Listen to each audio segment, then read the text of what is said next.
So I've sort of come to terms with it a little bit, and I think it's just the person I am. I've realised that wasn't the setting for me. That wasn't my sort of destiny, I guess, to a certain degree. But would you say that it's kind of, in a way, just led you into where you sort of wanted to be eventually anyway? Yeah, 100%. Yeah. Because now you're, obviously, which we're going to get into, which, you know, why you're here.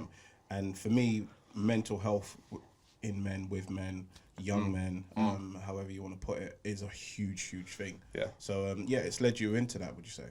Yeah, no, yeah, definitely. I think you just sort of mould this sort of real person who was meant to come out, if that makes sense. You know what I mean? Like I didn't know at the time that I wanted to do something like this, because I never thought about it. Because I was in the mindset of a lad that would never think about mental health as an issue, or like a man. I was part of the man up sort of generation, I guess, like we all were. But at the time I could have never imagined where I'd have ended up. But I think everything happens for a reason. Do you know what I mean? Like, we never go from A to B in a straight line. It's like you go left, you go right, you go backwards, you're upside down at some point. Do you know what I mean? Exactly. But yeah, I really feel like where I am at the moment is where I'm meant to be. It's a really weird sort of comforting feeling, actually.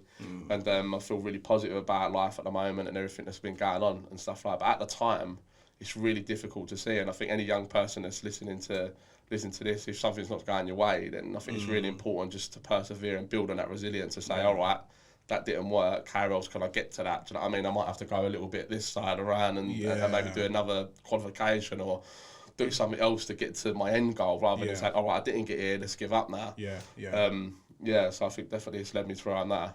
And what would you say sort of triggered that thought process in your mind to say, actually, I really do want to work with men? And before we get to that, actually, could, obviously for people that are watching now, will see this, I did do a little bit of research into your organisation. I've forgotten the name, sorry. That's right. But yeah, the name of your organisation, is it you that you came up with it? Okay, so it's called the Proper Blokes Club.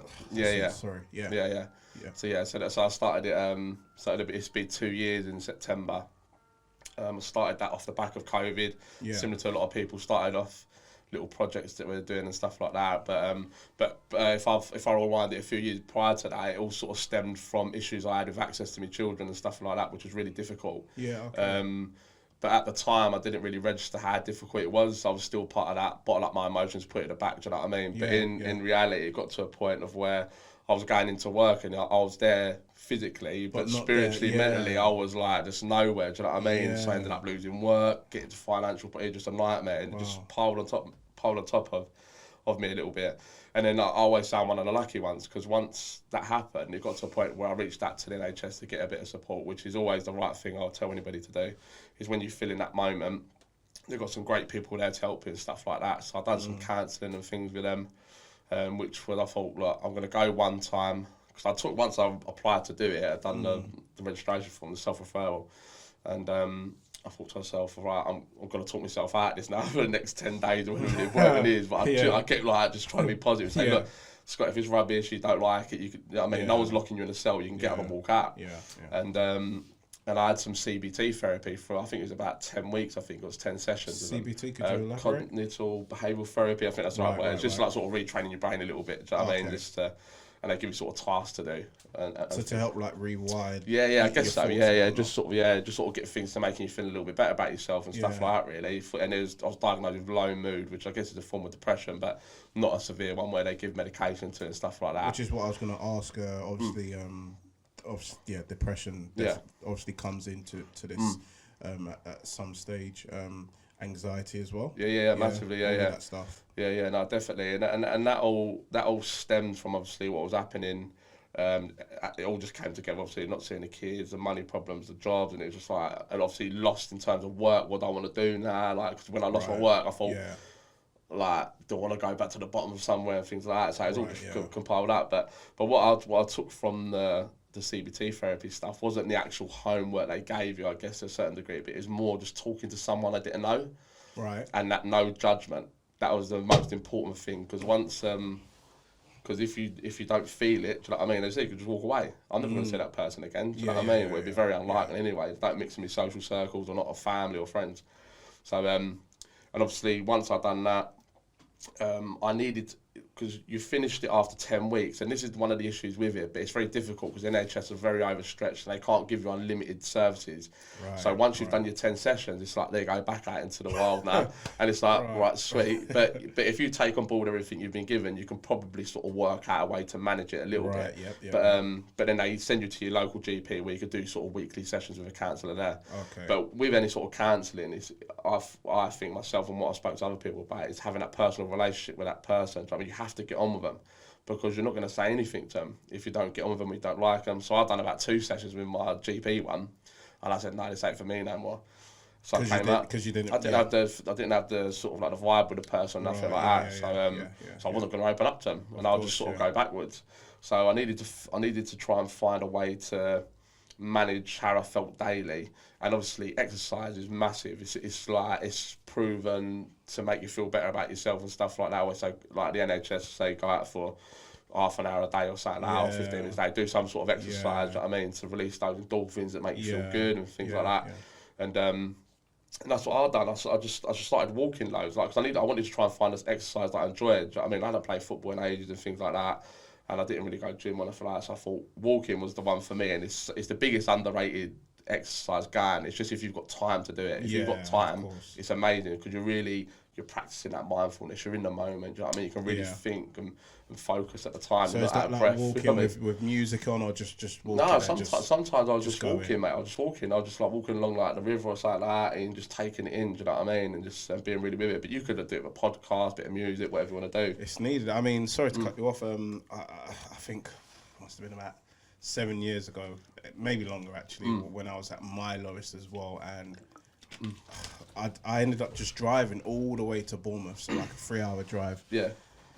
And I sat at the beach and I just cried. I literally just cried, and I just said, do you know what, universe?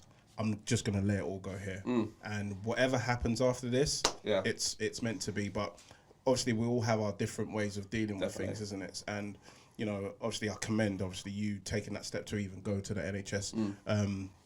And rewinding, actually, like about 4 months ago, I passed out a few times.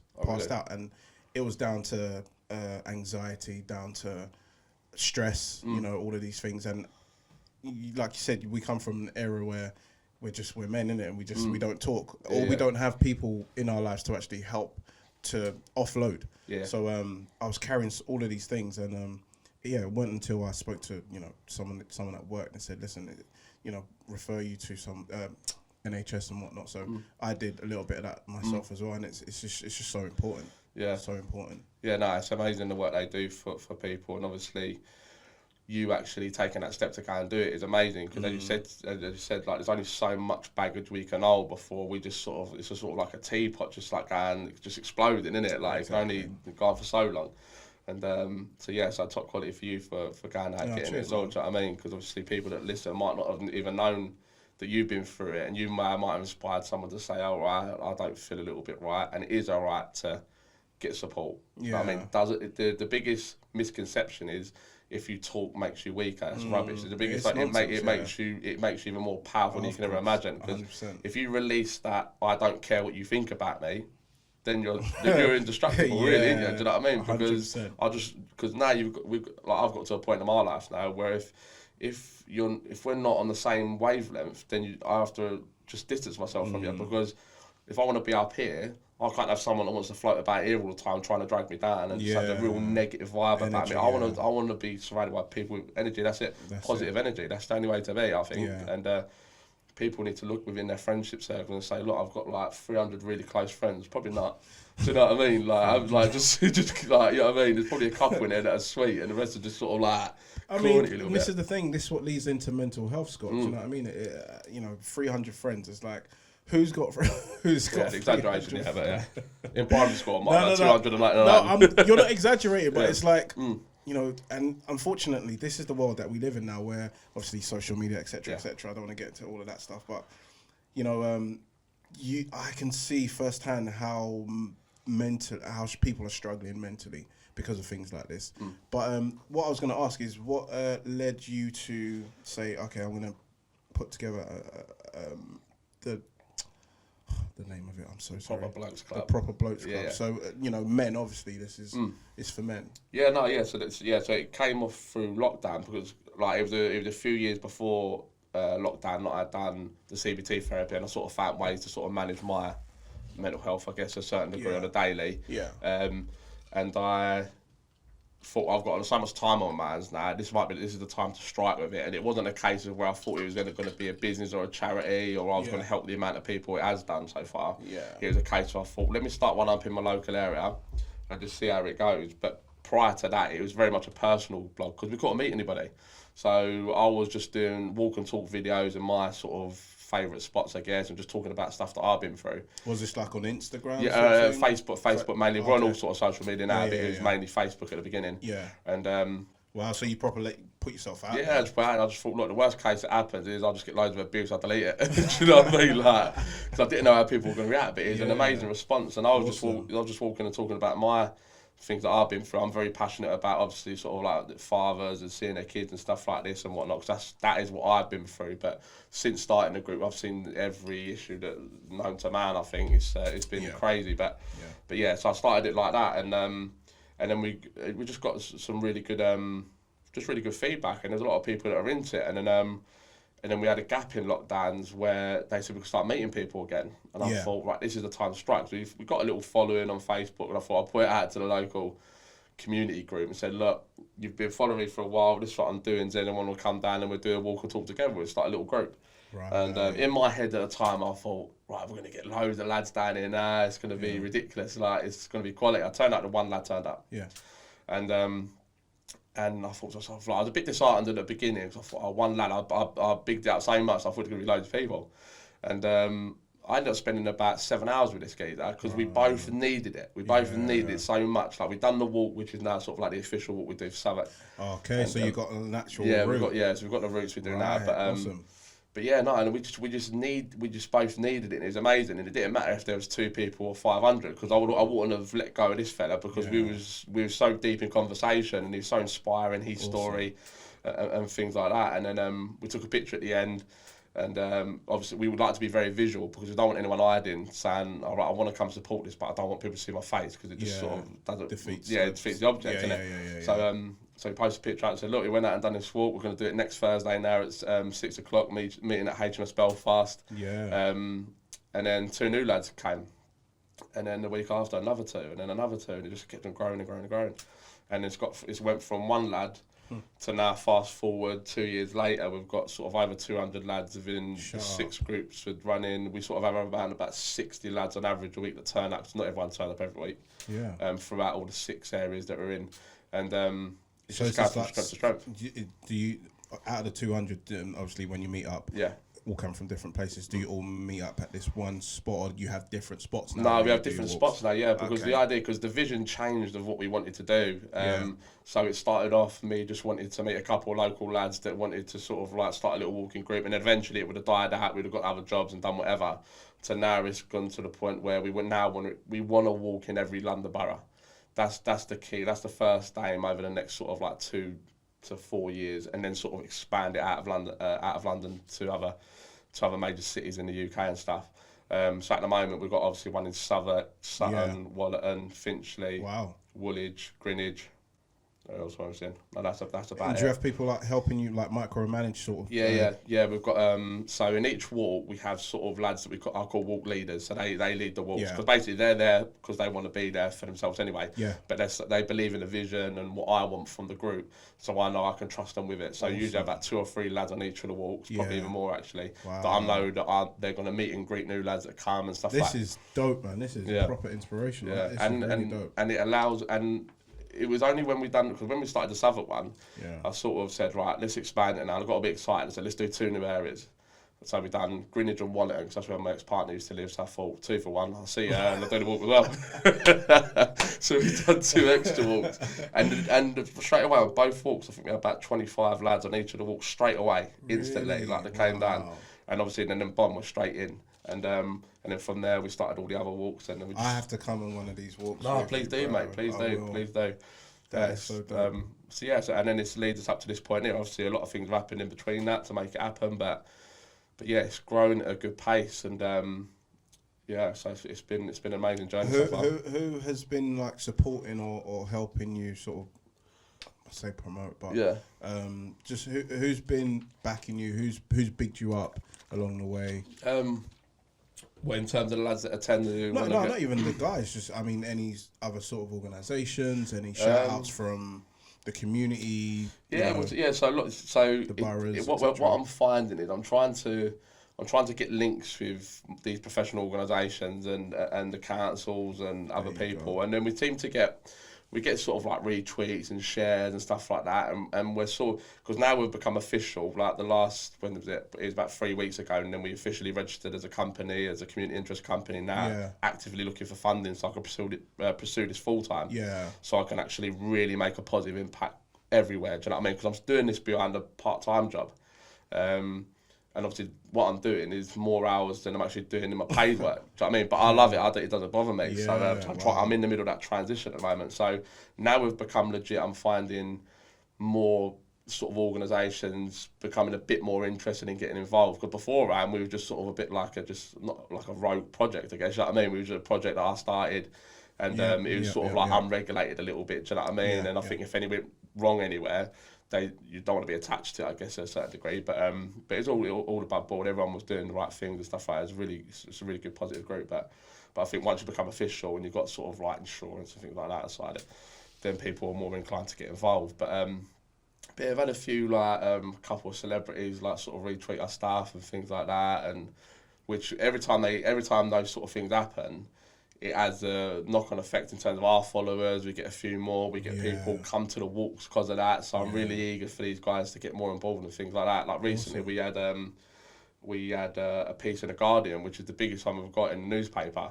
Wow. And from last week, I think we had 10 or 15 new lads last week just off the back of that article coming to the walks, and we've got another 10 in waiting that want to come down. I had a lad from Australia that wants to start one, from France that wanted to strike, like, it went international, it just went ridiculous, and then all of a sudden, just all over the country, like Manchester, Newcastle, Devon, is there a walk here, can we start one here, But obviously, like, the old squad would have got excited and said, let's do it now, do you know what I mean? Like, all of a sudden, I'm stretched so far, but going forward, that's something we want to do, and I think that just proves the need of this sort of stuff. Do you know what I mean? There are other organisations about, I think, but and sorry to cut you off, and going back to obviously the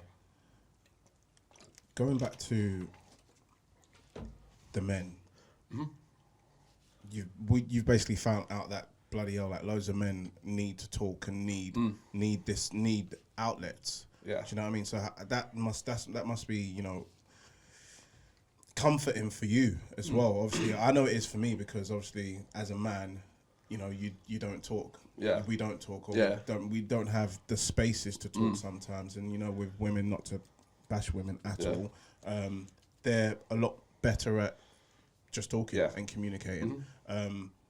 But it must be sort of not just overwhelming, but sort of humbling as well to see how many men you have managed to come out. No, definitely. It's, I'd be lying if I say it didn't help me out a lot as well, because I love seeing it. I love taking a step back from the walk sometimes, and I'm at the back looking at all these lads that are chatting amongst each other, and maybe 2 weeks ago they never knew each other, and now they're chatting, laughing away, and this, that, the other, what's going on.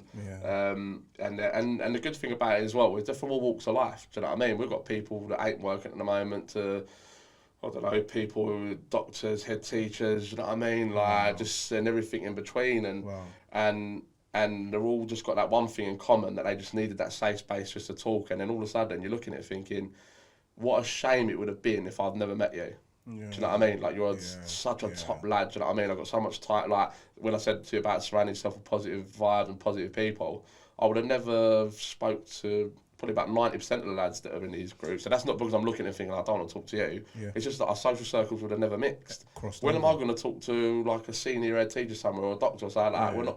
I'm not from that area where a doctor wants to probably chat to me. Do you know what I mean? And that's the thing. No, that's funny. That's the thing.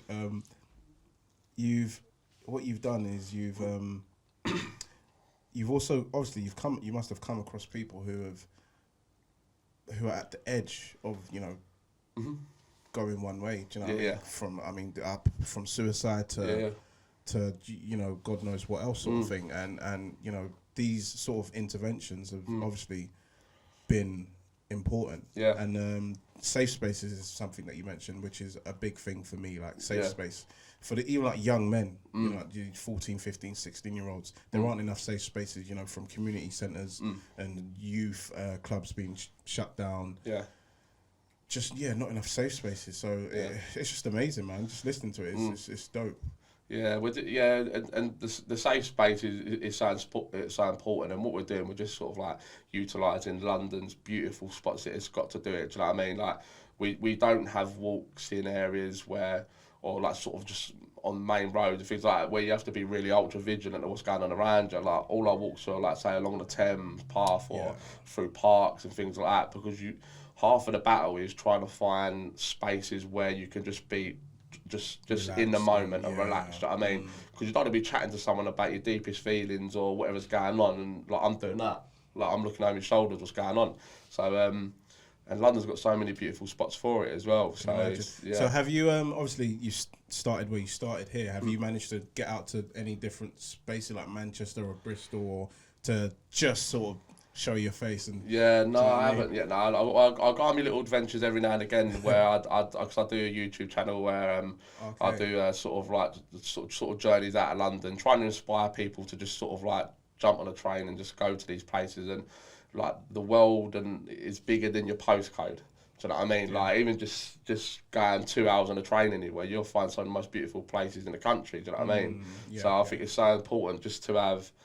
And I like to do them on my own as well. Like I just like to get away from London sometimes, because we all know, like we've been all our lives, that it's 100 mile an hour. It is, yeah. And I think like New York City. It's ridiculous. Do you know what I mean? And I think like everyone needs to have that moment where they just sort of tag themselves out, even just for a day. Do you know what I mean? Just to recharge. Do you know what I mean? And but even if you can't, you ain't in that position to do that. But just having time on your own, just for like 15 minutes. Like just go for a walk around the block or something like that. Do you know what I mean? You can do the world of good. Do you know what I mean? Yeah, and where are you at now? Like, where would you say you're at mentally with your self-love?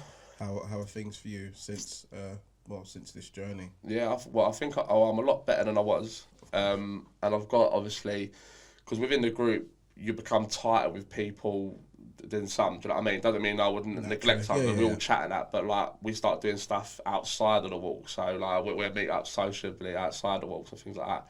And what I've realised is that we check in with each other every day.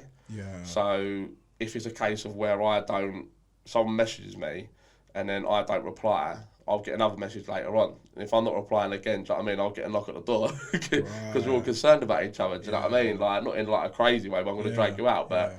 If you're so used to just checking in with each other, then it's nothing in depth. Just say, morning, how you doing, mate? You alright? Yeah, I'm sweet. But then I know if I'm ever in a bad place, I would reply to them with an honest answer. Yeah. Do you know what I mean? And you get that support straight away. And you get that with a lot of lads in the group. Do you know what I mean? That's the thing, man. Like I mean, I can count my best friends on my hand, and we are literally you're describing everything that my guys are about. You know what I mean? Yeah. And you know, I've reached out to some of my friends for financial help. They've reached out to me for X, Y, and Z, and most people I think don't actually have support like that. Do you know what I mean? So it's a nice feeling to know that there are people out there that genuinely care about you and your well-being and your mentality. Do you know what I mean? So that's big. Yeah, and I think that's the key in it, genuinely care. Because I think a lot of the time when you meet your pal, and I remember vividly when I was younger, before I started any of this, you would always meet your pal and say, "How you doing, mate? You good?" And I could just imagine if one of them said to me, "Oh, Scott, mate, I was suicidal yesterday," I'd be like, "What did I do to this? How do I respond to it?" And I think that's half of the issue with a lot of the lads. Why they don't say to their friends and family how they really feel. It's not because your mates don't want to be there for you. But it's a case of how do you react to someone that says, no, for 15 years, we've answered the same. I'm all right. Do you know what I mean? But now you've thrown a curveball in there and said, I'm struggling. Like, how do you react to that? It's that shame that people carry in for some reason, for some weird reason. And I guess maybe society plays a part to that and how men are viewed, or just just how we're wired. I don't know. It's just that shame, because I remember, like, without getting too personal, but when I was in a dark space, to do with a particular relationship, and just how I viewed myself is not, how the position I was in is not how I viewed, or not where I wanted to be, and I always thought about how people viewed that. Do you know what I mean? And that is that's a mind fuck. It just led me into a dark place. I'll just sit in my room by myself. Do you know what I mean? Just constantly thinking about it. But it's not until someone said to me, "Do you know what, Cam? What you're doing and how you're doing what you're doing and what you are right now is amazing. You actually need to give yourself credit, because they pointed out all the good things that was actually happening. And it's like, do you know what, it's true. And not everyone has that person on the side to give them that support, or even their friend might not even have the right words to give them that support. So it's important. I think that's one of the things as well, and it's you don't. I think if there's one bit of advice I can give, what I've learned over the past couple of years from doing this, is a lot of people don't want an answer from you. They just want to talk about it. Do you know what I mean? So I think beforehand, if I can rewind and maybe look back into a scenario that maybe happened to me, and I'll be thinking, I don't want to ask you something, because I don't know what to say to them. I don't know the advice I'm meant to give. So I think as men, we want to fix things. Do you know what I mean? That's deep in us. Like, you come to me with a problem, we're going to sort it out, and it's me that's done it. So I'm the hero at the end of the day. But the reality is, if you just say to them, what's the matter? And then just let them unload a little bit, you don't have to take that on yourself. You're not taking it on, you're just letting them release it. And you can see the life coming back in their face, just being able to talk about it for the first time. Do you know what I mean? And as a friend, your next port of call they might have an alcohol problem or drug problem, whatever, and then say, all right, well, let's try and let's figure this out. You do a little Google search, you find loads of organisations that can deal with it, and I'll be with you throughout this, but you need to do this. But I'm going to be there for you. Do you know what I mean? I think that's majority of the time what we need. We don't need to give any advice, or we don't need to be medical professionals. Because me starting this group, I don't have any qualifications. That's one of the questions that I've been asked a few times is, what gives you the right to do this? I say, well, all I'm doing is practicing empathy and just being a normal human. I'm just listening, and then I'm just being there for you if you need it, and I will help you if you want to go and look for the professional services you need. You don't need no qualifications to be a nice person. And I think that's what we lost quite a bit, haven't we? I think over lockdown, that sense of community and that feeling of togetherness has come back quite a bit. I think because everybody, we were all standing still during lockdown. It's like, okay, you have nothing to do but to be in your own mind. So it gave you time. It gave us time to think, really think. And this is how this was birthed. To be fair, this podcast, and there are, with social media, there are a lot of there's a lot of content out there that today is just absolute trash, which doesn't help people. No. And I get it, entertainment, whatever, but where I'm trying to go is,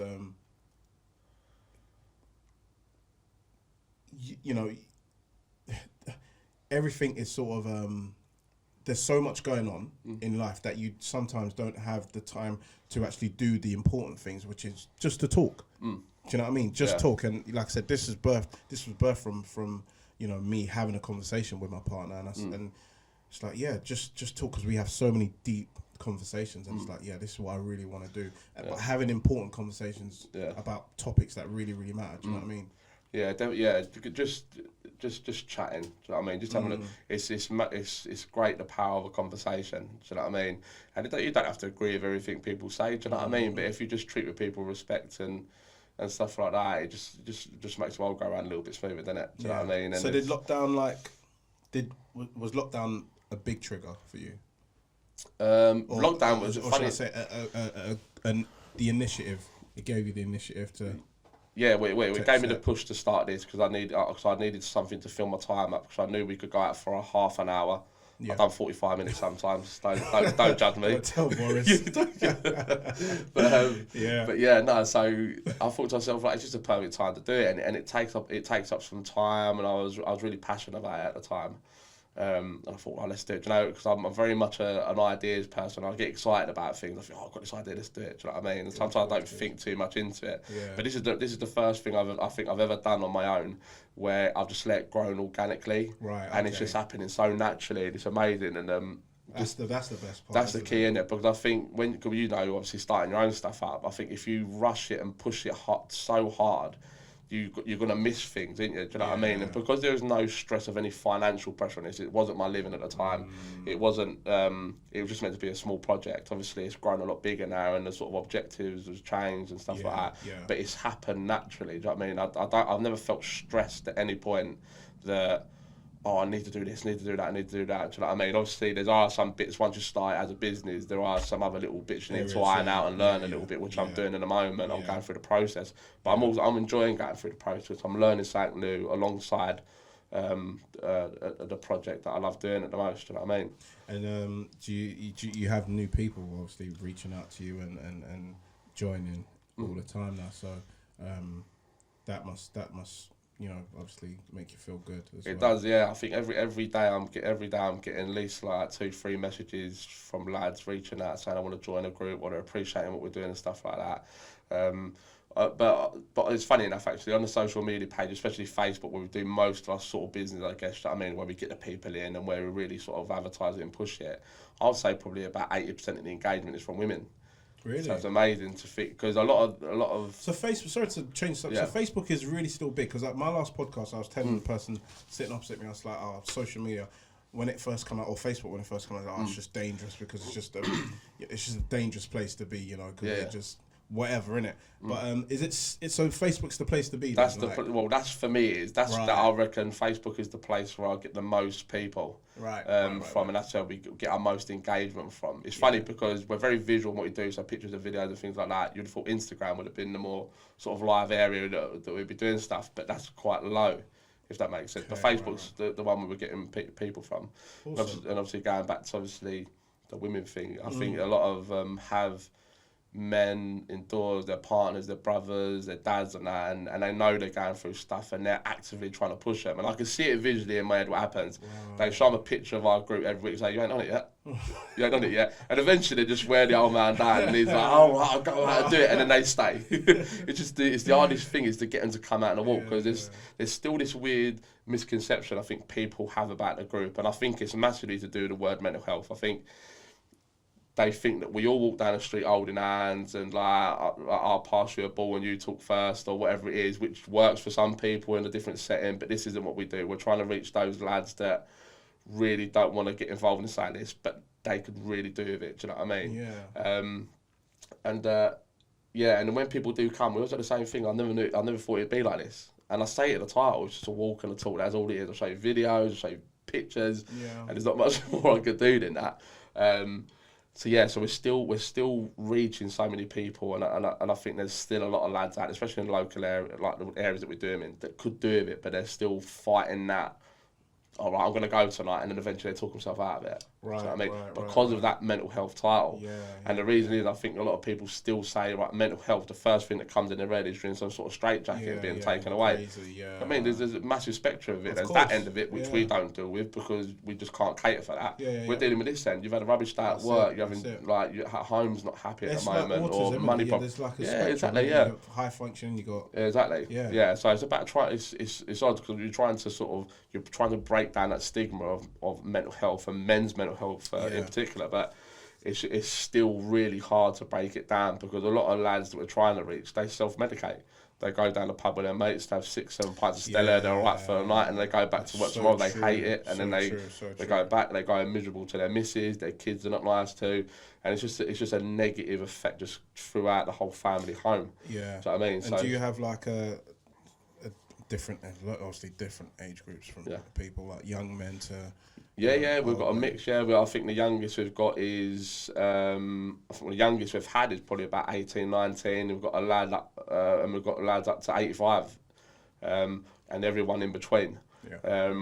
So it just proves it doesn't discriminate mental health and how you're feeling. But a lot of people might come from different reasons. They might come for the social aspect. Do you know what I mean? Or the fitness aspect, they want to just start moving a little bit more, or it could be like loneliness or things like that. So there's a whole variety of reasons why lads come down, but it's still the same message. Yeah. What some of the things that would you like to, not like to tackle, but how would you like to tackle the mental health side of things for people to sort of not overlook it, but to see, not past it either, because, but just to not attach it to it being like crazy, like, oh, these guys are obviously crazy sort of thing. That's something I'm still working on trying to figure out at the moment, but I think a lot of it's to do with sort of the marketing material putting out. Do we make that the bold statement in it, where you can clearly see that in black bold writing, mental health? Now, do I dilute that? Do I bring that down? So still on a flyer, for instance, but make it a bit smaller and just have the walk and talk aspect, the most biggest thing that people see. And then once you get them in, then tell them what it's about, and then they think, all right, oh yeah, that doesn't make sense now, and then sort of go around that way potentially. So it's like it's a learning process. Yeah, definitely. Along, really. And it's a hard one because it's really difficult to try and sort of, because we want people to understand what we're doing, but I want to get more people in, and then do I dilute the word mental health, get more people in and teach them that way, or is there another way around it? And I think, like, sort of, I don't know, for instance, example, like sports clubs are a great place to get involved in. Will they let us go in there, for instance, and just sort of put a few posters out and signs, and then so they can see it in their own time? Right. So I think if we leave little flyers somewhere and we let them have a look on their own time, they're more than likely to say, oh, that might be something for me. If they're sitting in their group of friends, I know I'll just put my beer on top of that. That doesn't count. So there's lots of different ways that we're trying to do that at the moment. We're very much in our infancy still. Do you know what I mean? Yeah. So I think that's the problem a lot of organisations are having. Yeah. Is it? I know it's not just you running the show, but do you have like a marketing team, or you're building this as you're going along? No, so I'm doing it. So I'm doing everything. Well, I say it loosely on my own. Like, it's sort of my business. I'm the sort of manager director of it, I guess, and I do the market. I do I have the idea for the designs or whatever, and I send them out to someone to do them. But I'm the only one that's on board at the minute. But I do have a lad called James, who is everyone calls. Yeah, big shout out to James. Yeah. Who's his code name is number 2. Do you know what I mean? Everyone calls it number 2. And obviously I've got my pal Dan as well. He's a doc. He's and I've got a few others, John as well, and a few other lads. That these lads I can confide in. They're 100% loyal to the cause, the vision, where I want to take it, and I can trust them fully with everything. And I can, if I have an idea, and it's good that I have them, because I said I get a little bit excited. I have like about one idea, and all of a sudden a firework happens. I've got 6 of them, and I want to do them all at the same time. I talk to the lad and say, look, I've got these ideas, and they say, yeah, they're good, but maybe let's just do this one first. Do you know what I mean? So it's nice that I've got these lads to talk to, and awesome. And obviously I've got all the walk leaders on all the walks as well that I can bounce off ideas as well. Because we have WhatsApp groups for each area. Okay. And then we recently just started a new WhatsApp group with just sort of like the walk leaders in, so sort of like the top end lads, I guess, to a certain degree. So they can voice any concerns they have on their walks, how they can get more people on their walks. It's an open space for them to tell me what they want as well. Do you know what I mean? Because with any business, I guess, or any sort of team, you're only as strong as everyone else around you. Do you know what I mean? I don't want to be on my high horse and say, oh, it's a Scotch show. It isn't. At the very beginning, fair enough, it was a personal blog. Yeah, it's about me.